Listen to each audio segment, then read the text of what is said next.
Assalamualaikum warahmatullahi wabarakatuh.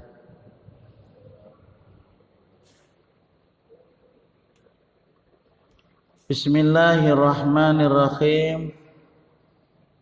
Alhamdulillah alladzi hadana lihada wa ma kunna linahtadiya laula an hadanallah.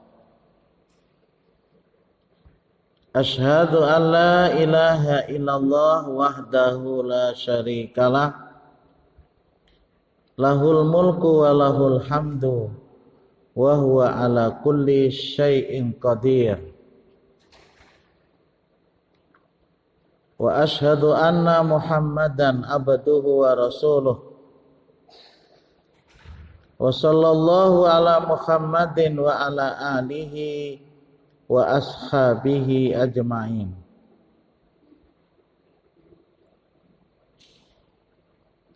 Amma ba'd, qala Allah ta'ala fil Qur'anil Karim wa laqad atainaka sab'am minal mathani wal Qur'anil azim. Jamaah yang ulun muliakan, kembali kita memahami suratul Fatihah.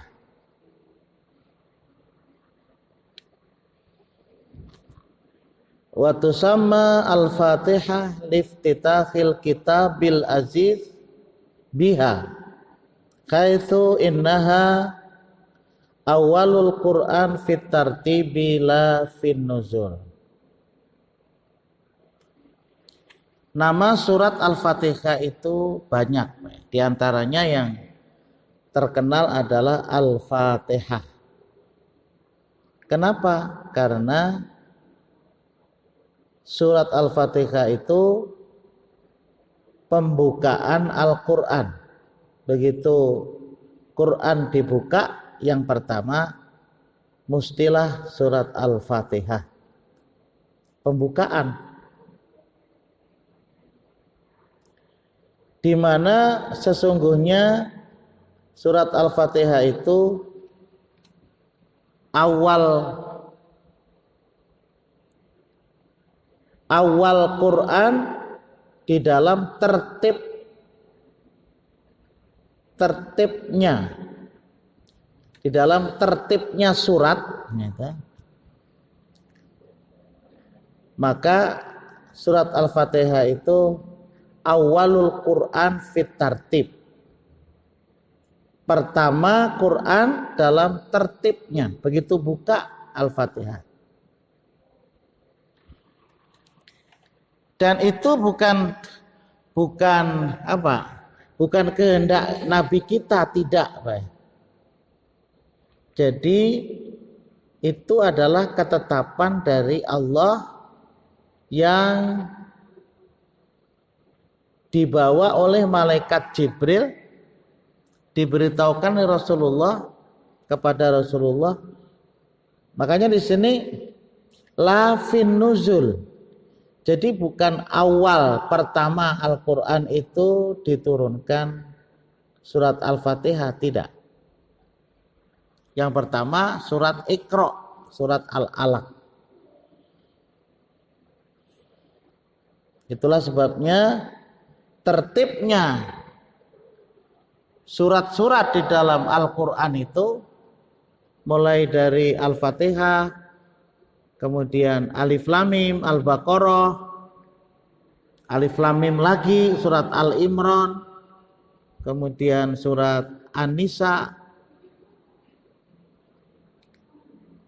terus sampai terakhir surat An-Nas. Itu tertibnya. Makanya sebagian ulama menganjurkan kepada kita, sesuai dengan tuntunan Rasulullah juga, kalau kita sembahyang hendaklah sesuai dengan tertibnya surat.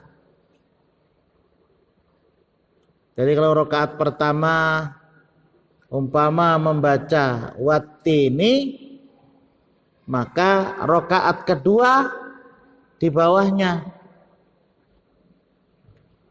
Di bawahnya. Kalau alam nasroh lalu ke atas. Kalau bisa dihindari itu. Walaupun ada juga yang membolehkan. Ada juga yang agak sedikit keras, tidak sah umay. Itu terlalu. Nah ini kada bisa kayak apa?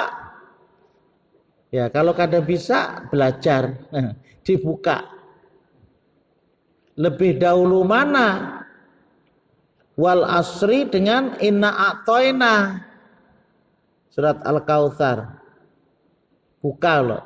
Oh ternyata dalam tertibnya wal asri duluan dibanding dengan inna a'toina kal kautsar.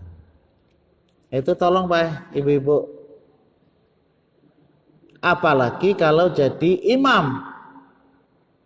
Jadi harus betul-betul yakin. Dan sebelum jadi imam harus sudah ditetapkan dalam diri kita. Rakaat pertama setelah Al-Fatihah umpama membaca wadduha. Rakaat kedua maka akan dibaca di bawahnya. Alhaakumut takatsur kah? Yalah. Wal asri kah?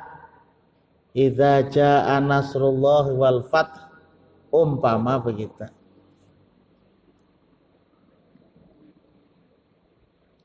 Rakaat pertama qul a'udzu birabbin nas. Rakaat kedua apa ya? Alif lam mim. Itu namanya tidak direncanakan. Jadi kalau direncanakan qul a'udzu birabbil falaq rakaat pertama, rakaat kedua qul a'udzu birabbin nas. Ada juga yang pertama qul a'udzu birabbin nas, yang kedua qul a'udzu birabbin nas pulang.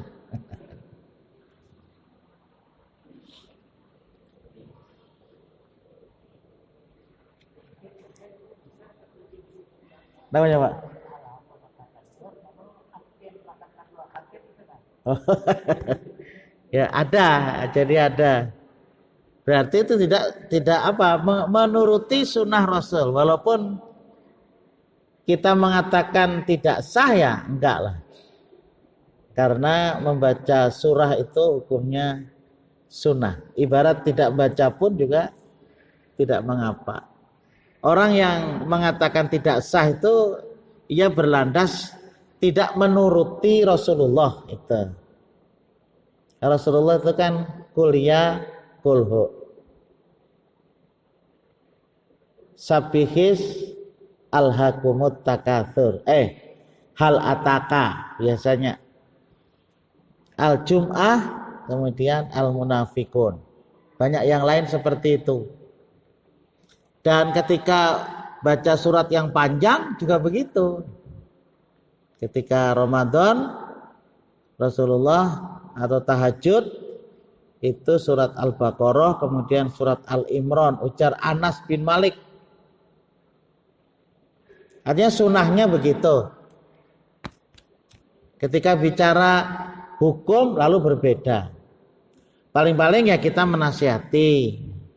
Biar dinasihatinya karena mau juga. Nah, ya untuk sementara jangan jadikan imam ini dulu. Jadi kalau ada imam membaca tepulang paling itu kita beri pencerahan dulu. Mbak itu jadi imam pulang, bahasa pulang belajar ya lu. Belajar. Kecuali karena ada lagi. Jadi kita tidak boleh juga lalu pas baik bacaannya juga. Tinggal memperbaiki tertibnya. Walaupun dalam Al-Quran dinyatakan Iqra' ma tayassara minal Qur'an. bacalah olehmu apa yang mudah dari Al-Quran. Maksudnya yang mudah itu ya yang hafal, yang dibaca. Bisa saja Pak, bawa Qurannya dibaca waktu kita sembahyang. Karena orang membaca Quran itu yang paling baik waktunya itu ketika sembahyang. Jadi kalau kita sembahyang lalu setelah Fatihah baca Quran, baca ayat, itu lebih baik dibanding dengan kita membaca biasa. Iya Pak, itu sepakat ulama begitu. Maka dari itu Hasbi As-Siddiqi, Profesor Hasbi As-Siddiqi dalam kitab Pedoman Sholat, beliau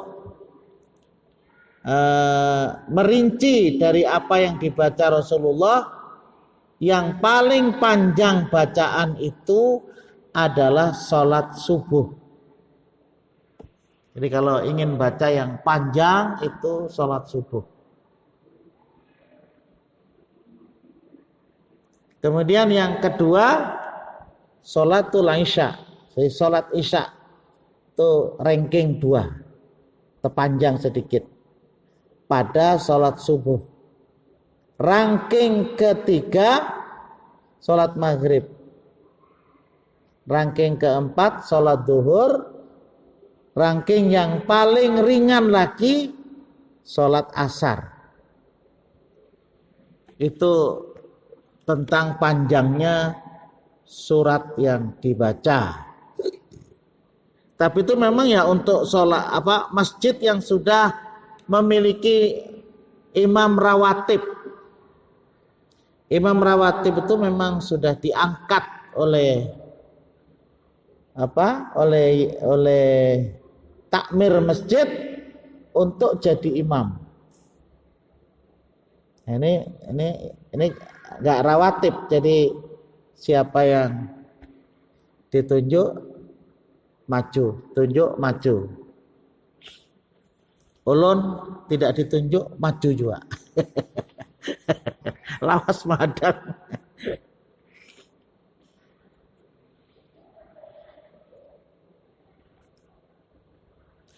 Kemarin saya sampaikan ada Ummul Kitab, induk daripada Al-Quran. Jadi induk daripada Al-Quran itu yaitu, makanya di sini di tafsir ini qad hawat ma'anil Quran al-azim. Sungguh surat Al-Fatihah itu merupakan intisari. Allahu Akbar. Intisari dari seluruh Al-Quran yang 30 juz itu pada surat Al-Fatihah. Jadi kalau seorang ulama yang tinggi ilmu pengetahuan menerangkannya itu enggak habis-habis, Pak. Karena habis-habis menerangkan surat Al-Fatihah. Iya. Saking banyaknya pengetahuan mengenai Al-Quran. Itulah sebabnya maka dipilih oleh Allah. Surat Al-Fatihah ini dipilih untuk dibaca pada setiap rakaat ketika kita mengerjakan sembahyang wajib maupun sembahyang sunat. Bisa dibayangkan itu berapa kali dibaca setiap hari oleh kaum muslimin. Kenapa? Karena memang qad hawat ma'anil Quran al-azim. Karena memang intisari. Iya. Makanya Pak minimal nih nah terjemahannya barang kayak itu. Jadi minimal kita paham apa yang kita baca surat Al-Fatihah itu, paham maknanya. Kayak apa? Ya kayak apa? Baca, emang dibaca Pak.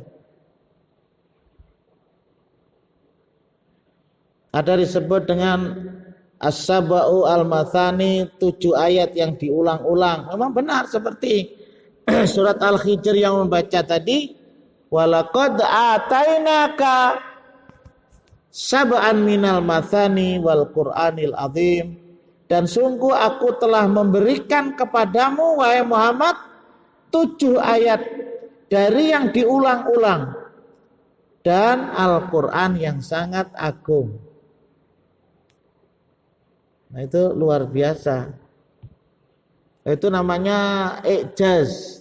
I'jaz itu mukjizat, keistimewaan, Pak.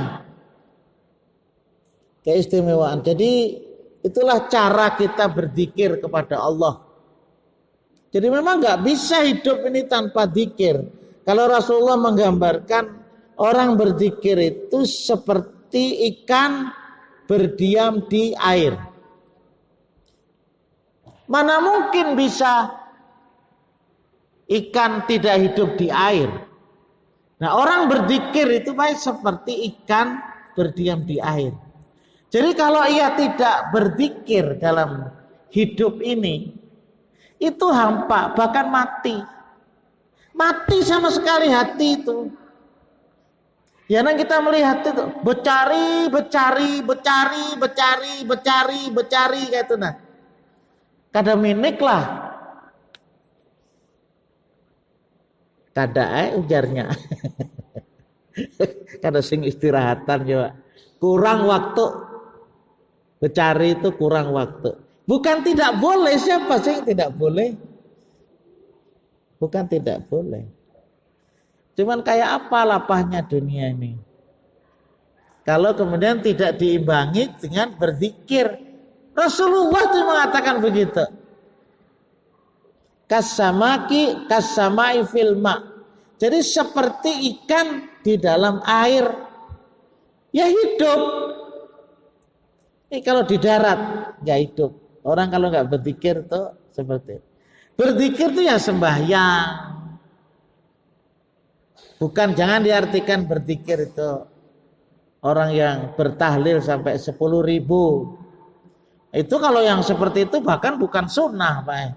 Artinya Rasulullah tidak ada dalil yang menunjukkan batasan 10.000 atau selaksa.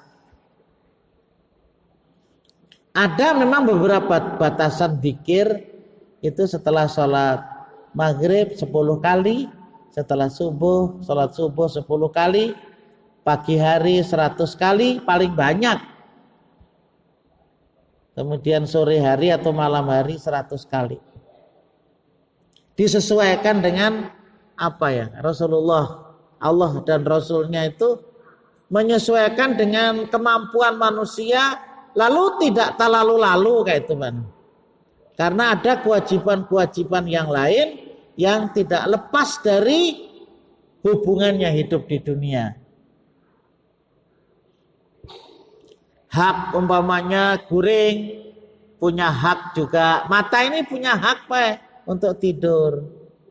Istri kita punya hak, kewajiban juga. Anak-anak kita, perut kita juga ada kewajiban juga untuk makan. Jadi ada kewajiban-kewajiban yang lain selain daripada kita melaksanakan sembahyang tadi itu atau baca Quran. Makanya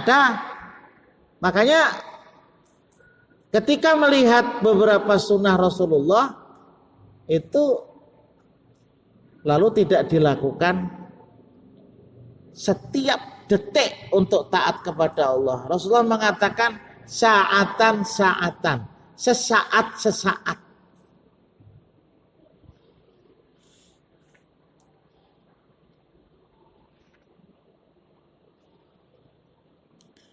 Ada wasyafiyah, wal wafiyah, wal kafiyah, wal asas, wal hamd. Banyak namanya, Pak. Kemudian ar-ruqyah, asy-syifa, as-shalah, al-kanzu bekal. Disebut Al-Fatihah al-kanzu, disebut asyukru 12 namanya, Pak. Ad-du'a ada juga. Karena memang di dalamnya ada permohonan kepada Allah. Ad-du'a, ihdinas siratal mustaqim. Tunjuki ya Allah kepadaku, kepada kami, asyirat, jalan al-mustaqim, yang lurus. Ay asyirat al-islam, ay asyirat al-islami, ay at-tariq al-islami, jalan Islam. Jadi kita minta petunjuk setiap hari itu jalan Islam. Makanya disebut dengan ad-du'a. Lalu ketika kita rangkai di dalam Al-Quran, ternyata ada ayat-ayat yang menunjukkan tentang doa, begitu loh Pak.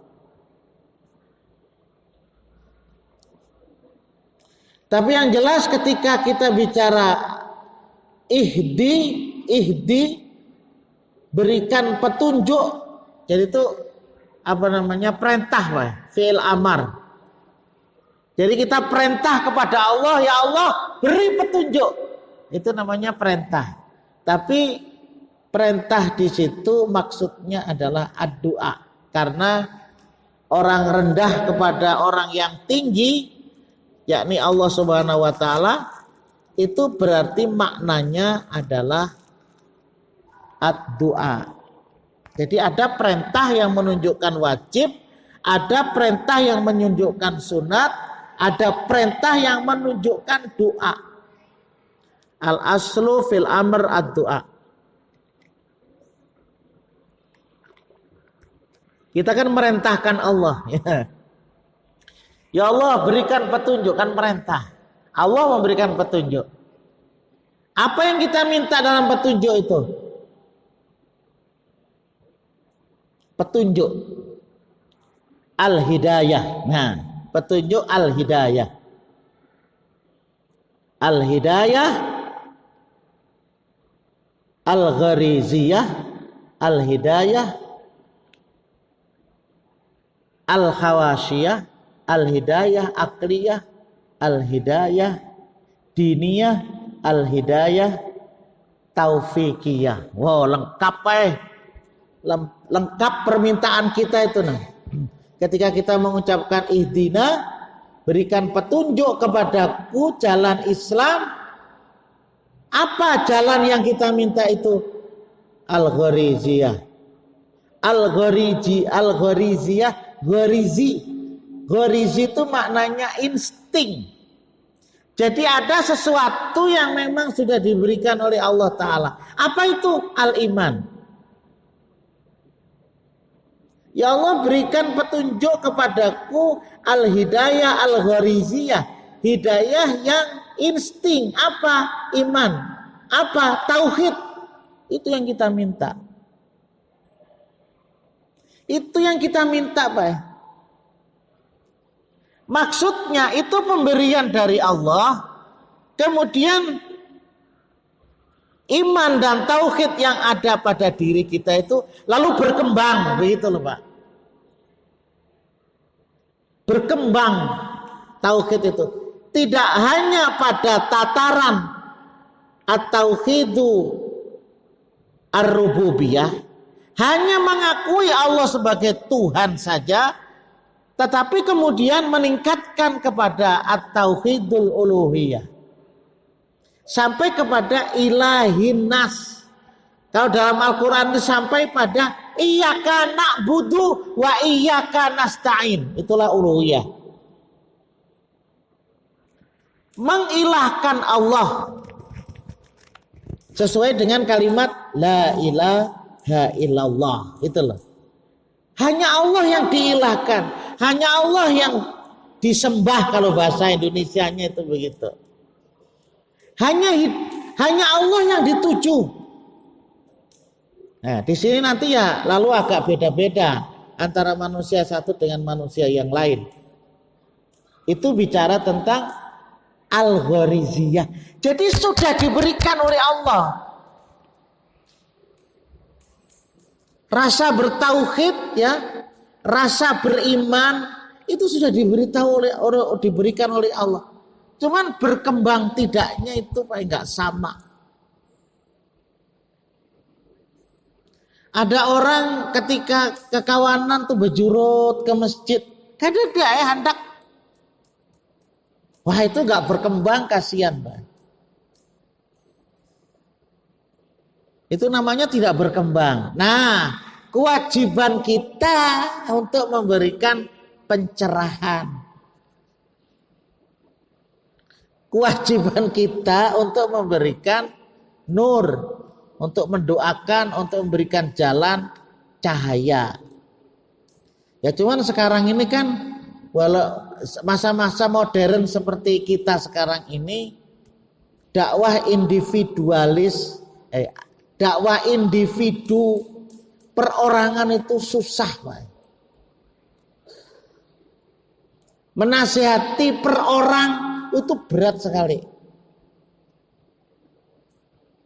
Makanya ulun mengharapkan pian kalau ada acara selamatan tuh mengundang orang, itu biasanya orang datangan dari segala segi. Kalau bisa mic-nya itu agak nyaring juga, biasanya orang karena timau masuk ke dalam itu timau. Nah, karena di luar tuh nyaman Bang, pandir sambil berokok. Tapi kalau mic-nya nyaring, nah itu kesempatan kita tuh memberikan pencerahan, berpahala loh Pak.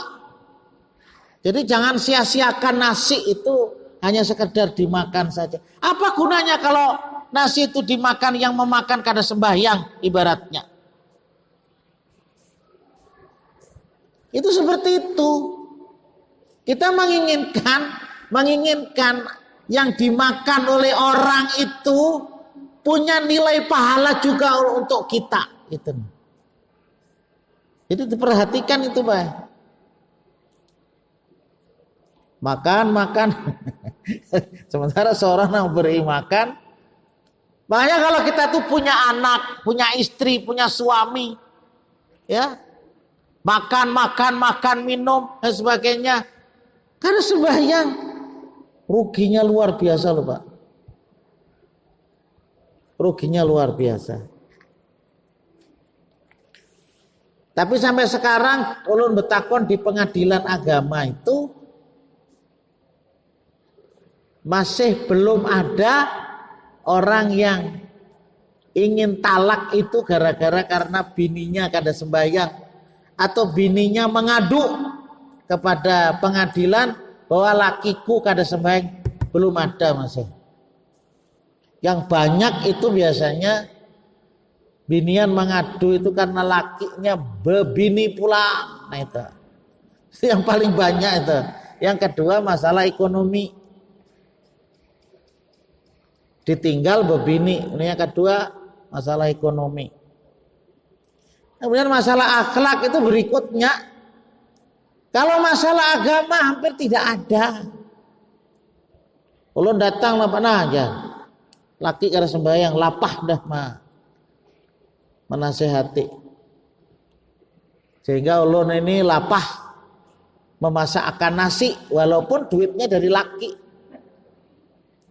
Belum ada masih Pak. Jadi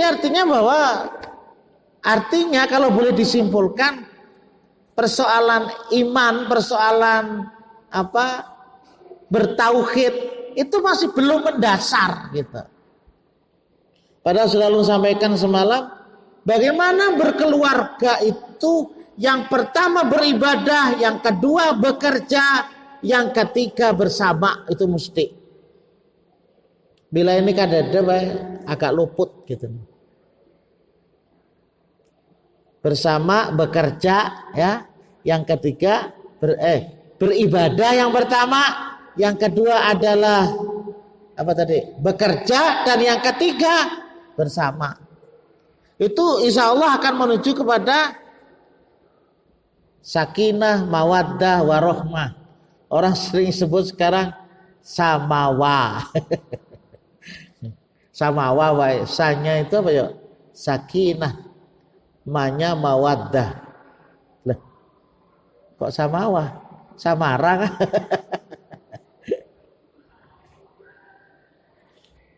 Warahmah.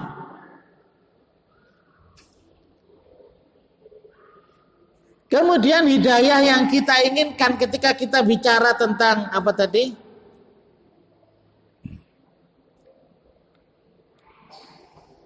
Bicara tentang ad-du'a tadi, bahwa Al-Quran itu adalah ad-du'a. Cuman ya kita nggak pernah mendengar namanya surat Al-Fatihah itu ad-du'a. Padahal para ulama hadis Rasulullah SAW riwayat Imam Bukhari menjelaskan itu. Kandungan doa. Bagaimana khawasiyah kita? Bagaimana panca indera, 5 indera yang ada di dalam badan kita itu benar-benar memahami terhadap ayat-ayat Allah. Itu minta kita, Pak. Yang selama ini hati kita itu tidak ada perhatian terhadap ayat-ayat Allah. Pendengaran kita, penglihatan kita kemana-manakah tidak pada ayat Allah. Makanya dalam Al-Quran dijelaskan walaqad darokna li jahannama katsiran minal jinni wal insi. Neraka telah aku sediakan. Sudah dibikin oleh Allah, Pak. Sudah aku sediakan. Neraka itu, neraka jahanam. Kebanyakan dari jin dan kebanyakan juga dari manusia. Jadi makanya kalau ada orang mengatakan kalau seberatan masuk surga siapa yang masuk neraka, Allah sudah memprediksi yang masuk neraka itu lebih banyak. Walaqad dzara'na li jahannama katsiran minal jinni wal insi. Jadi sudah diprediksi oleh Allah. Ada orang yang pernah membaca di surat kabar Banjarmasin Pos, antara ini penelitiannya di Masjid An-Nur di pasar yang ada di Banjarmasin itu, dengan orang yang di luar pasar. Jadi orang yang sembahyang di Masjid An-Nur dengan orang yang di luar itu ternyata masih banyak yang di luar dibanding dengan yang melaksanakan sholat Jumat, itulah bukan sholat 5 waktu, sholat Jumat. Jadi masih banyak yang di luar. Cuman mungkin kita ini karena memang hari Jumat itu tidak di luar, sehingga kadangkala tidak tahu. Tidak tahu. Ulun pernah bertanya lawan bini ulun nang dahulu waktu di pasar, ada juakah lelakian waktu hari Jumat di pasar? Banyak. Lagi kira banyak itu orang Tamiang kalau ya. Tahu ada orang Tamiang jauh-jauh. Orang kita banyak negara sebaya geliuran di pasar. Kalau dahulu komitmen pedagang-pedagang kita ini, Pak, biar hari Jumat tuh parai. Wah ya ini ada tahu di parai hari Jumat.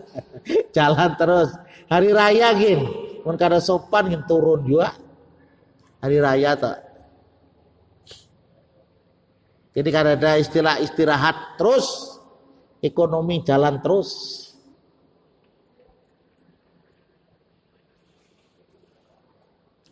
Punya hati tapi hatinya tidak mampu untuk menghayati ayat Al-Quran. Punya telinga tidak mampu untuk mendengarkan. Punya mata tidak mampu untuk memperhatikan ayat-ayat Allah. Oh, ada baca itu Pak, pernah terjadi tahun 1955 di Jawa Tengah. Itu ada kota namanya Banjarnegara. Kotanya itu Pak indah. Kemudian penghasilan di kampung itu luar biasa. Orang berhuma, orang bertanam buah. Pokoknya berhasil luar biasa. Tetapi mereka tidak bersyukur ya, tidak bersyukur dengan penghasilan yang seperti itu, meluap luar biasa. Iwak lah. Enggak, iwak banyak juga. Pokoknya penghasilan itu banyak. Binatang ternak juga. Tetapi ternyata Pak, penghasilan yang berbagai macam itu bukan disyukuri, tetapi bahkan setiap malam yang namanya kejahatan itu tidak pernah berhenti. Kejahatan itu. Jadi penghasilan yang luar biasa itu tahun 55. Kejadiannya itu.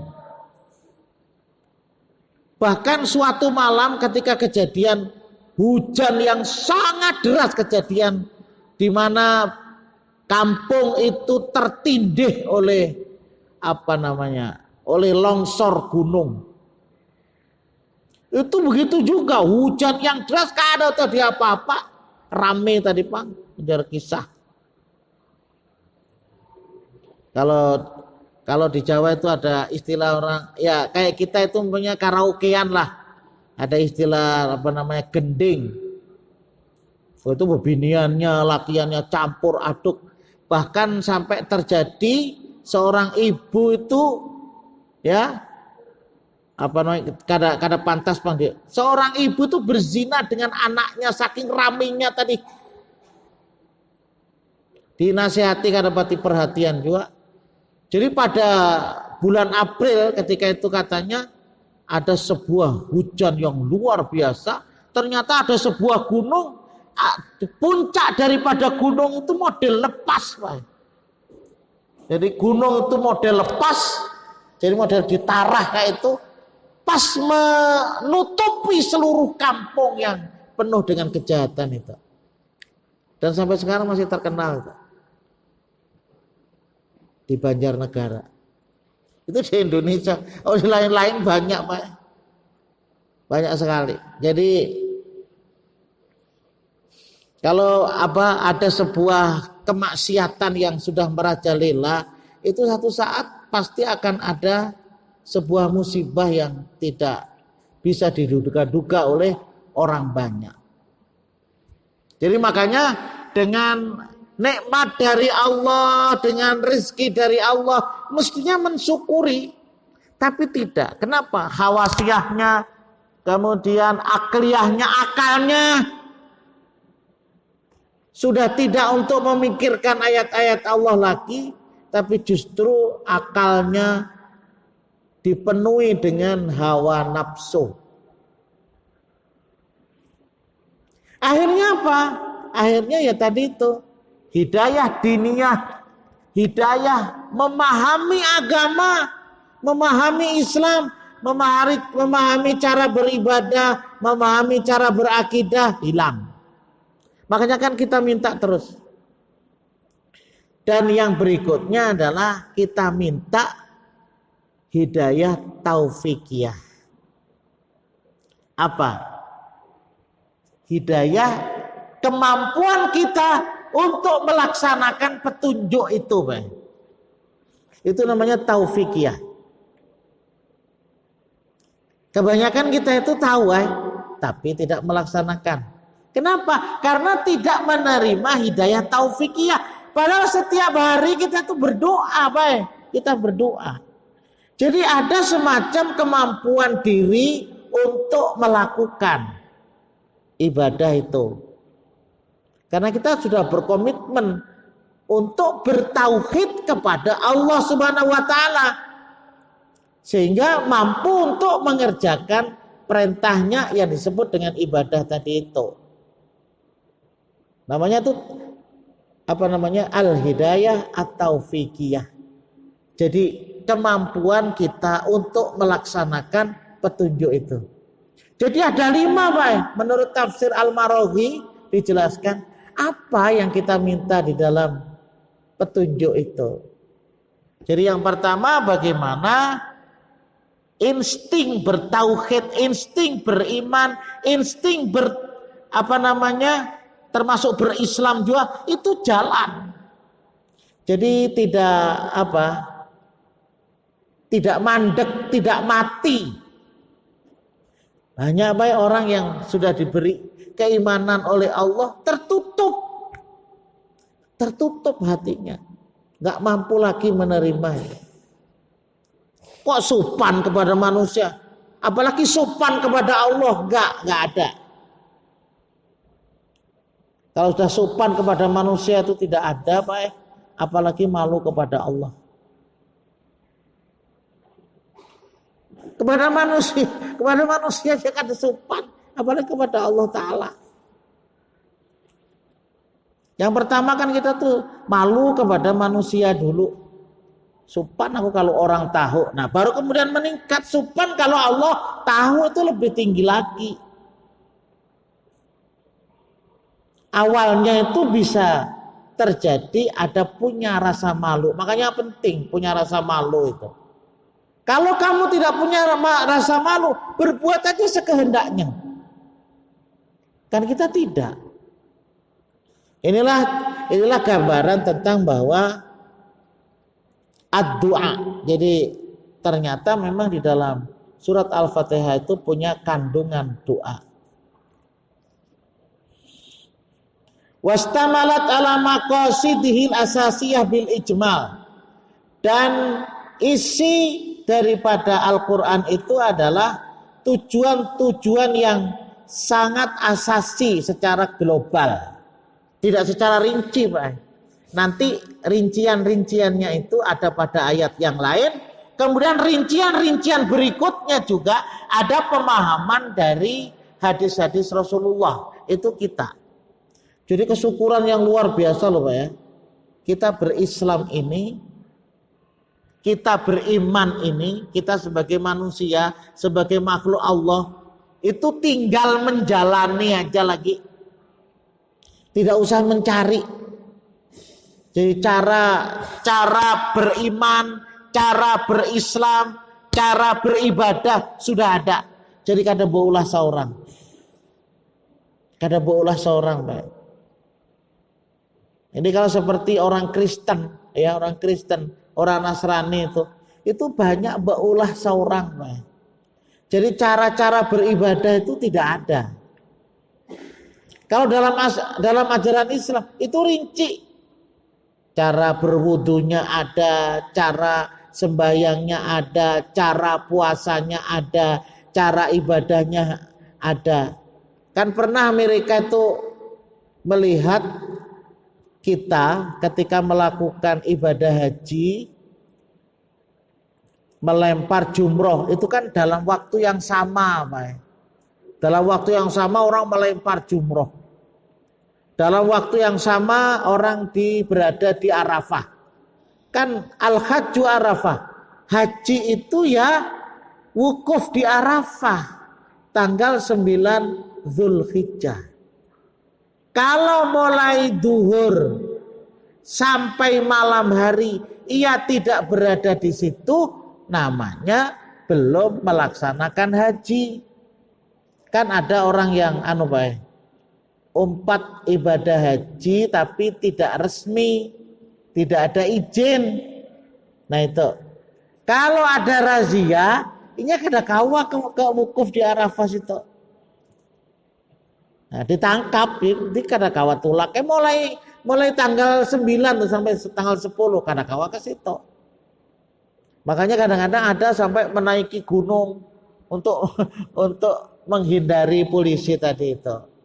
Nah, jadi ada tata cara di dalam melaksanakan ibadah. Makanya Amerika minta kalau bisa haji itu dibagi-bagi harinya. Karena al-hajju ashhurum ma'lumat, haji itu bulan-bulan tertentu sudah dibagi-bagi aja, nggak bisa, Pak. Nah, itulah keistimewaan daripada ajaran Islam. Demikian, insya Allah kita lanjutkan pada masa yang akan datang. Atanallahu wa iyyakum ajmain. Subhanakallahumma wa bihamdika asyhadu an la ilaha illa anta astaghfiruka wa atubu ilaik. Assalamualaikum warahmatullahi wabarakatuh.